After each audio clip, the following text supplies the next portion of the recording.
നമ്മൾ എത്ര കുറച്ച് കഴിക്കുന്നു എന്നതിലല്ല, എന്ത് കഴിക്കുന്നു എന്നതിലാണ് വെയ്റ്റ് ലോസിൻ്റെ രഹസ്യം. 21 ദിവസത്തെ ചാലഞ്ചിൻ്റെ 6ാം ദിവസം നമ്മൾ നോക്കുന്നത് ഉച്ചഭക്ഷണത്തിൽ വരുത്തേണ്ട മാറ്റങ്ങളാണ്.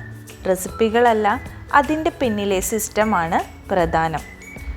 ലഞ്ച് കഴിക്കുമ്പോൾ അതിൽ 50% പച്ചക്കറികൾ, പഴവർഗ്ഗങ്ങൾ ഉൾപ്പെടുത്താം. 25% പ്രോട്ടീനും 25% കാർബോഹൈഡ്രേറ്റും ചേർക്കണം. ചിലർ ചോറ് കുറയ്ക്കും, പക്ഷേ അതിൽ കൂടെ ഒരു മീൻ വറുത്തതോ അല്ലെങ്കിൽ 2 പപ്പടമൊക്കെ ആഡ് ചെയ്യും. അവിടെയാണ് തെറ്റുന്നത്. മീൻ കറി വെച്ച് കഴിക്കുന്നതാണ് നല്ലത്. ലഞ്ചിന് ഒരു അരമണിക്കൂർ മുൻപ് വെള്ളം കുടിക്കുന്നത് ശീലമാക്കുക. ഇത് അമിതമായി ഭക്ഷണം കഴിക്കുന്നതിനെ തടയും.